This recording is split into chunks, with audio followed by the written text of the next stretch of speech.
Let's not get ahead. Maybe a picture of the former president on it, Steve. There you go. No doubt about it. 4 minutes after the hour, let's bring in Mark Levin, host of Life, Liberty, and Levin. Mark, this day wasn't unexpected, but you think totally unnecessary. What do you? We have not spoken. I'm not heard you speak out again about this indictment. What stands out to you? All right, well, give me a few minutes because now you're going to hear me unravel some of this crap. Let me read something to you. 18 United States Code, Section 2384. That's the seditious conspiracy statute. Why isn't that in this prosecutorial document? I remember on this network and other networks, they said it was a slam dunk. Seditious conspiracy was in all the media.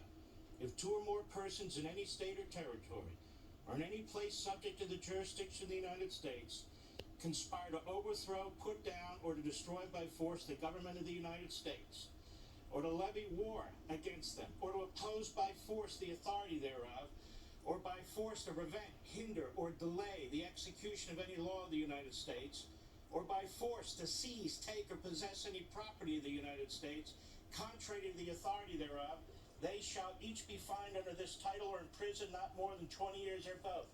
As the prosecutor, I notice this isn't in your bill of particulars. Why is that? And why is it that the media is not saying he wasn't charged with this slam dunk charge? Why? Because he didn't commit that act. Let's go to the next one. Remember this one? 18 U.S. Code, Section 2383. Rebellion or insurrection. Isn't January 6th Insurrection Day? Well, whoever incites, sets on foot, assists, or engages in any rebellion or insurrection against the authority of the United States or the laws thereof, or gives aid or comfort thereto, shall be fined under this title, or imprisoned not more than 10 years or both, and shall be incapable of holding any office under the United States. He's not charged with insurrection. So what the hell is he charged with? Why do we even have this document? Well, let's go through it. Let me educate you, Bill Barr. You're making a fool of yourself on CNN and everywhere else now. You should take your personal animus out of this and stand up for the country and the rule of law, because they're destroying our electoral system, as I'll explain in a second. Let's look at these 4 charges. You know what they had to do? They had to go back to a statute that was first passed in 1871. It was called the Ku Klux Klan Act. Post-Civil War. Why was this passed? It was passed because Ulysses S. Grant was chasing down the Klan in the South to destroy it. And when the Democrats took over the House of Representatives, they cut off his funding, so the Klan survived. Reconstruction was destroyed because the Democrat Party is evil. Let me go on. Mr. Attorney General, count 18-2, 18 U.S.C. Section 1512K. Count 3 is tied to that, also 1512. What is this? These are statutes that were passed in 2002. You know what they're called? The Enron statutes. To fill a gap that they felt needed to be applied because they didn't have what was necessary to charge certain executives with obstructing justice. This has nothing to do with what took place on January 6th or before January 6th or after January 6th. This matter that they have used against protesters on January 6th is extremely controversial, and the Supreme Court hasn't decided it yet. But cases are going to the Supreme Court on these counts. How dare this prosecutor use these statutes against a former president of the United States? Then we have count 1, 18 U.S.C. 371, cheating the government, interfering with legitimate government authority. This was aimed at financial fraud, federal contractors, others who are ripping off the federal government. This indictment, Mr. Barr, is crap. And the reason they didn't bring insurrection and seditious conspiracy is because there was no insurrection and seditious conspiracy. I'm not done. I want to say something to Mike Pence, who's turned out to be quite the weasel. Mike Pence fought like hell. He didn't want to testify in front of this grand jury. He didn't want to give his notes to this grand jury. Now we know why he's scribbling them down in the meeting. Well, he had to give them up.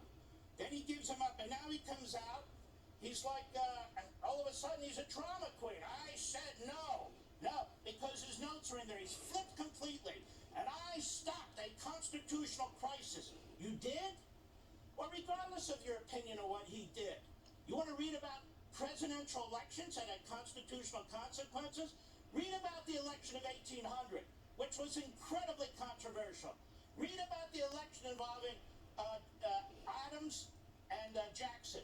Incredibly controversial, almost cost a civil war.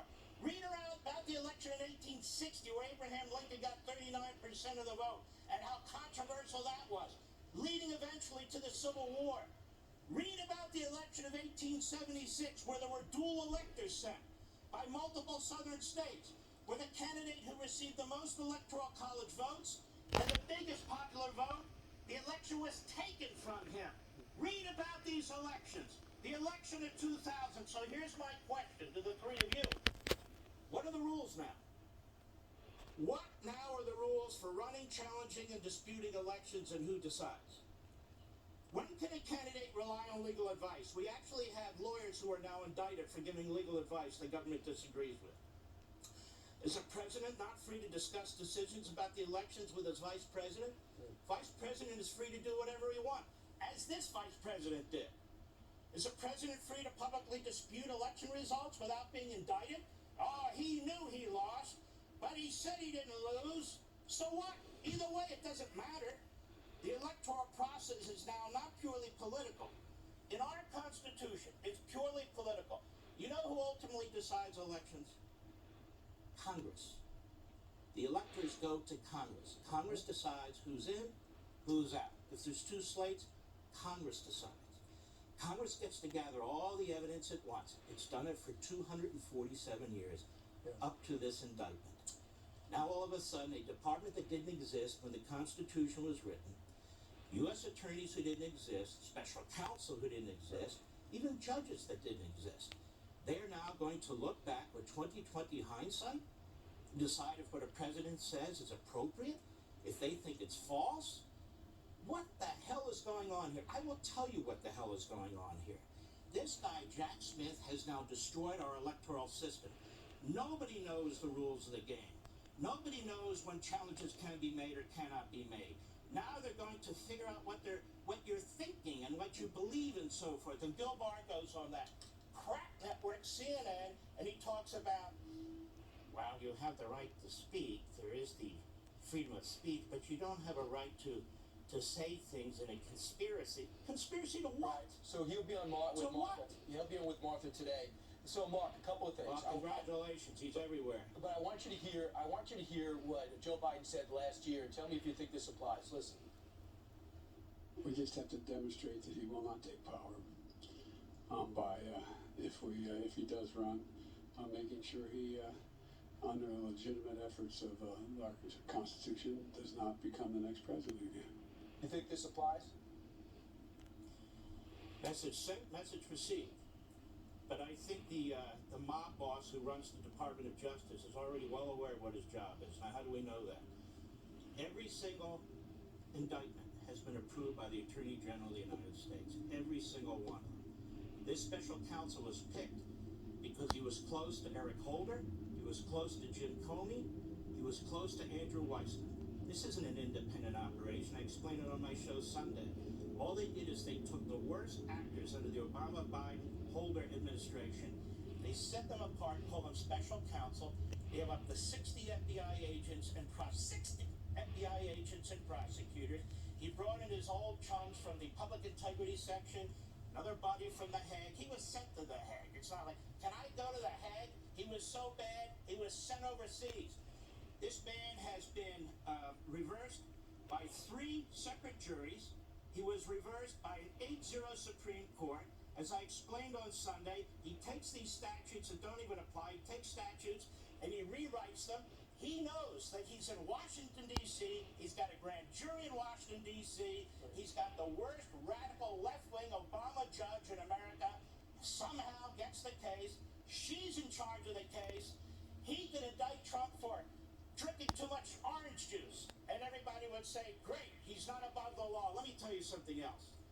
This case in Florida, this documents case, where you also have former federal prosecutors and others telling me, that's a serious case. That is an unserious case. There are motions to be filed here. He brought that case in Washington, D.C. in the wrong venue purposely. he wanted to indict Trump in Washington with Democrat grand jurors, and then he says, oh, by the way, we're moving the case to Florida. Under federal Department of Justice guidelines for prosecutors, you are not allowed to do that. That's motion number one. The President of the United States had his attorney-client privilege stolen from him by another Obama judge who worked for Pat Leahy for 10 years. That's motion number two. Motion number three.